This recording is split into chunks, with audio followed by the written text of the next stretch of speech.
Hello there, viewers, and before we get started into today's episode, I have some important news for you. If you've been thinking about wanting to get Eastside Hockey Manager and wanted to wait for it to go on sale, well, wait no more because it is. On Humble Bundle right now, they are selling it for 75% off, and you can see it on the screen right now. There's 18 hours left to go in this sale, but when this video goes up, it might be a couple hours later. But it is on sale for $4.99, which is equivalent to a little less than £4 UK. Do not wait. Sale ends 1 p.m. Eastern, 6 p.m. UK. If you always want to try out this hockey simulator, I recommend you go get it right now.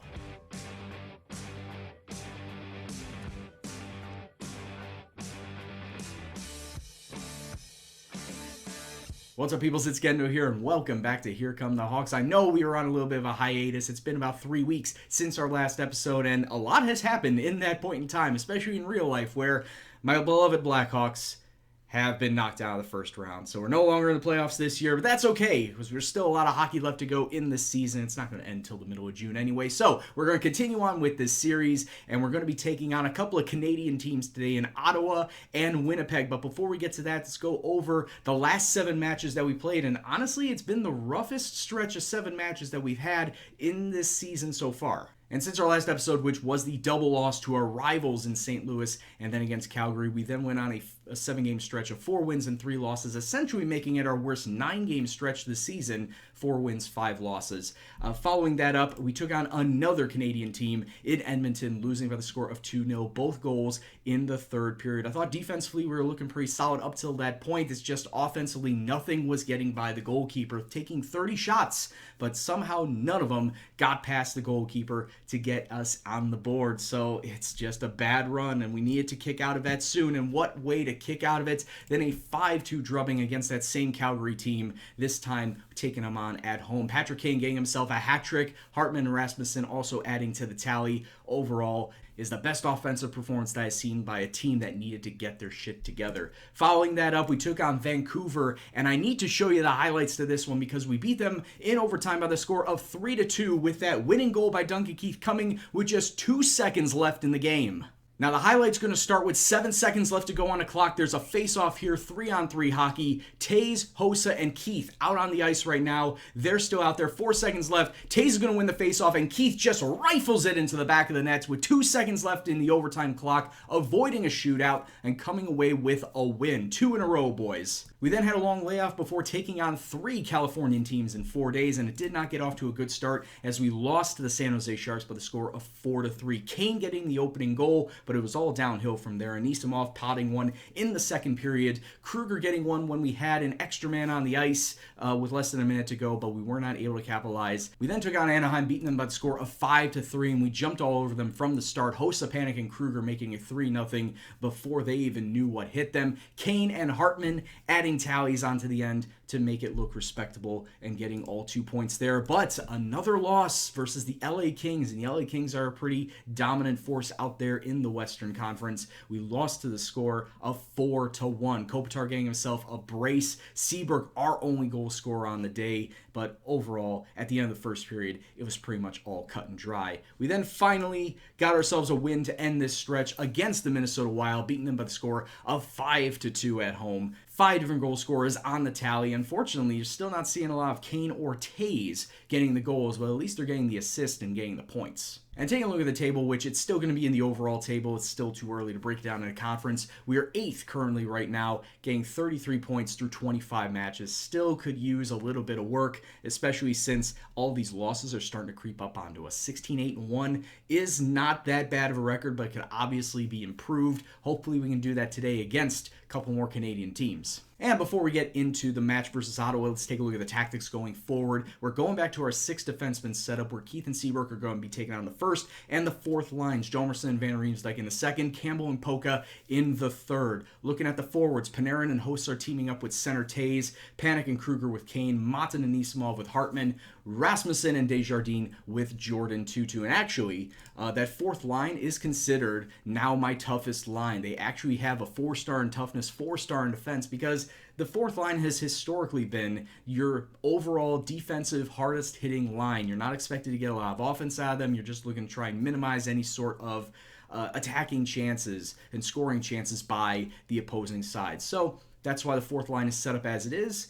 And looking forward, hopefully we can get ourselves a little bit of action in that fourth line, if you know what I mean. So let's get into the match versus Ottawa right now. And we are, in fact, traveling up to Ottawa to take them on. They're going to be in the red. We're going to be in the away whites. And as you can see, Ottawa coming forward once again. And wow, straight on through. And Ottawa get themselves the opening goal halfway through the first period. I thought this was going to be another Ottawa highlight, but we dump it into the middle of their zone. 16 gets through to 18, which is Richard Panik, and the Blackhawks scoring almost immediately 3 minutes later. There we go, boys. That's what we need to do. Continuously dump it into the Ottawa zone because we're known as a dump and chase team. Get it into their area and wait for it to wrap around and attack on the other side. So that's how the first period ends. Let's take a look at the shot chart. And so far, the shots are pretty much center mass of the goalkeeper. We were very lucky with Richard Panik to get it up, it looks like right by the goalkeeper's head in scoring our first goal. Other than that, they just look to be wide, and it doesn't really matter if it's high or low. So I'm just not going to mess with the shooting because it seems like the goalkeeper is going to be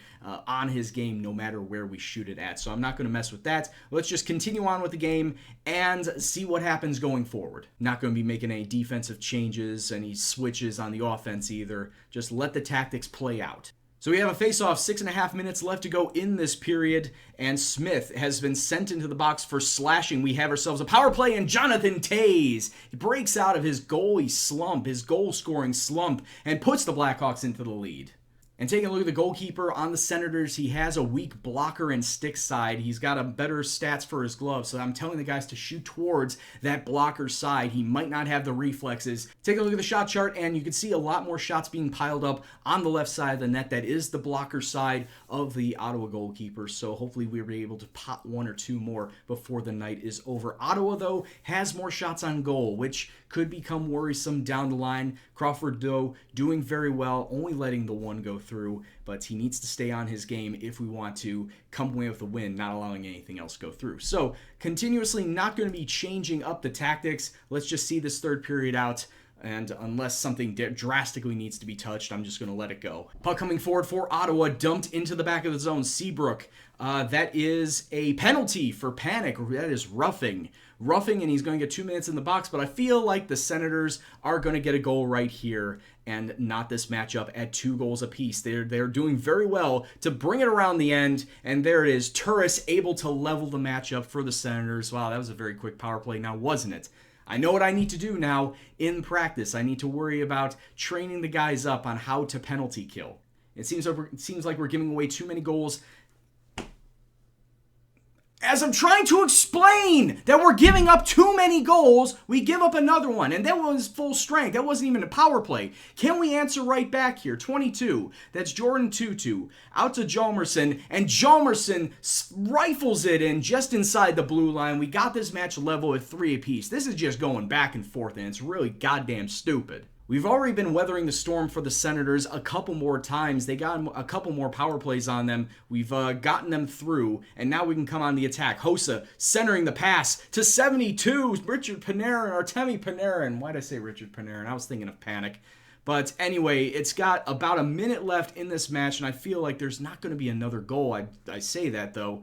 And if you remember earlier, I did say that there was a game that we had a goal with 2 seconds left to go in the match. So I'm not counting anybody out just yet. Offensively, we need to get our act together. Defensively, same to do. Because I didn't know what to call right there. The puck was in front of net. It was very scary. All we need to do is just dump the puck out. 72 in Panarin does dump it, and we are going into overtime. Shot charts. A shot chart is sprayed all over the place. It's more based off of center mass than anything else, and that, unfortunately, is not good.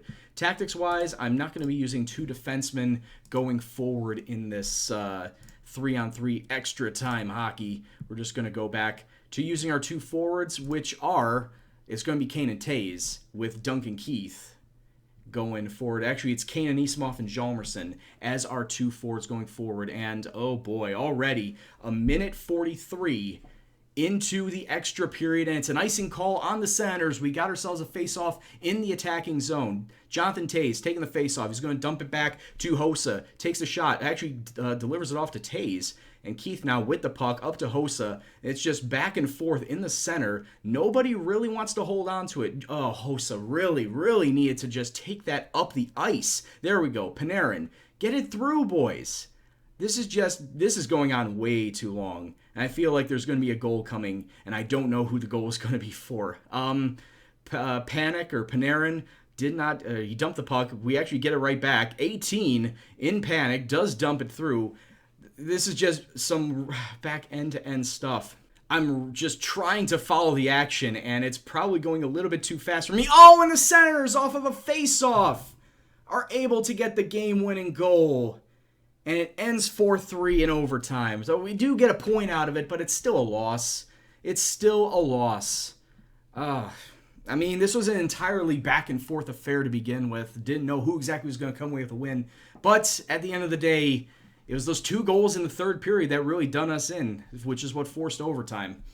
Damn it. And our streak against Canadian teams has really taken a hit. We have not done well versus the Canadian teams this season.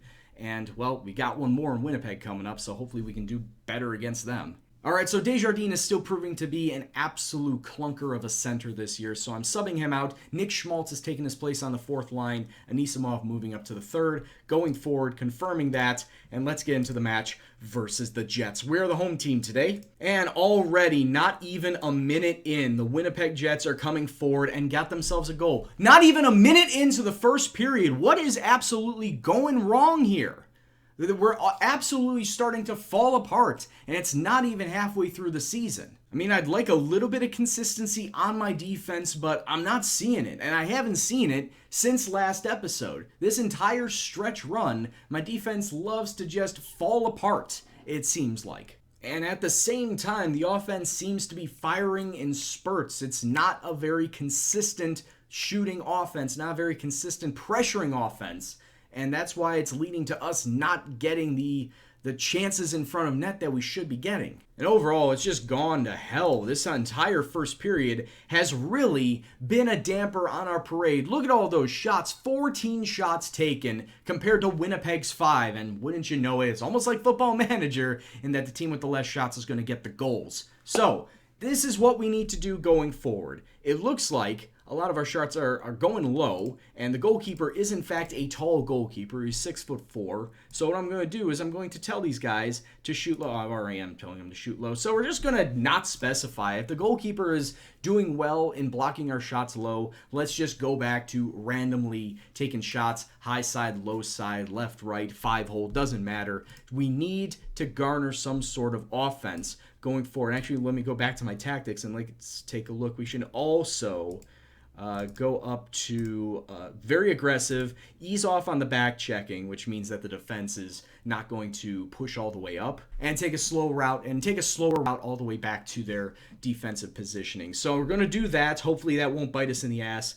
I'm not going to tell them to shoot more. Maybe normal passing instead of creative. That may be a little bit of what's causing the problem here. Keep the tempo high and actually get rid of dumping the puck. Make that normal. So we're going to go with that going forward. I mean, why is our record versus Canadian teams the absolute pits, it seems like, this season? I mean, I really wish there was something like Football Manager where you can tell the team, hey, you should probably do a lot better. You know, the sideline team talks.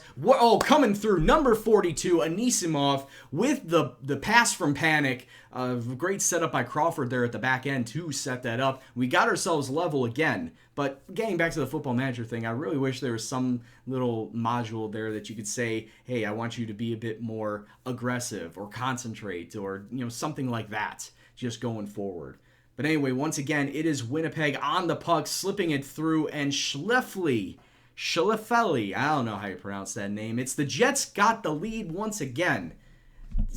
Tail of the tape this season. Defense still continuing to be a bit of a pain. And maybe we can get something right here. Oh, we just pass it off. We just pass it off easily to Winnipeg, and we're down 3-1. I mean, just like that, our entire team has fallen apart. I mean, I know the Blackhawks fell apart in real life, but this team is a lot better in the game than most other teams. Maybe it's the tactics. It's probably the tactics is what it is. So I don't want to change up too much, to be honest with you. Maybe switching the lines around. Maybe put Schmaltz up in the 3rd line and Anisimov back down in the 4.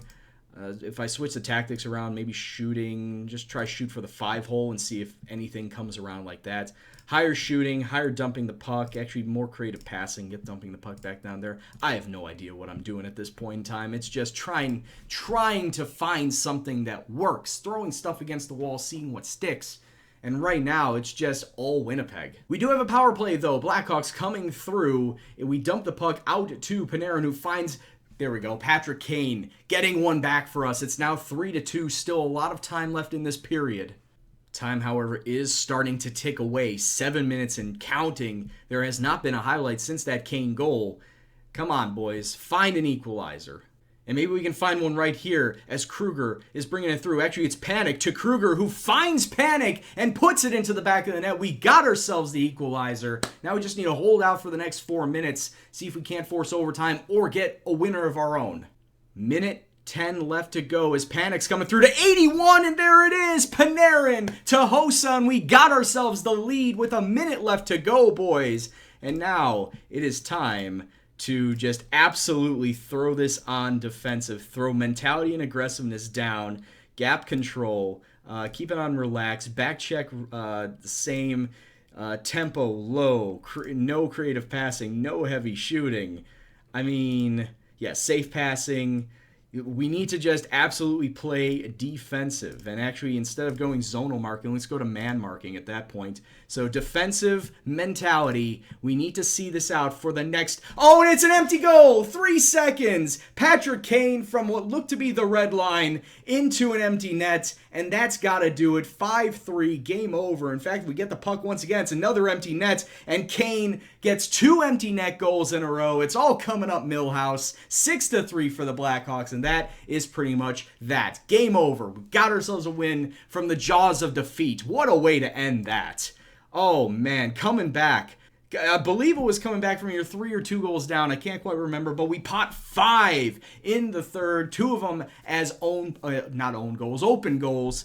And we got ourselves a very nice win to end the episode on. And taking a look at the schedule, 7 matches down the line will be San Jose and Dallas. In fact, that's actually will be the start of the roster freeze, meaning that we can't make any trades. And it's only going to last for a week, 8 days. But yeah, we'll do Dallas and Carolina because Dallas are a big team and one of our budding rivalries, Blackhawks and Stars. So we're going to come back for that. Dallas and Carolina in the next episode. Anyway, my friends, that's going to be the end of this episode. And if you enjoyed it, please go and drop it a like, share and subscribe and all that jazz. And of course, if you want to leave a comment on what you saw today or the series as a whole, please go ahead.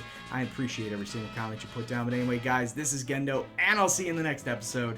Take care, and peace out. The virtual Blackhawks giving me anxiety like the real Blackhawks. What a day.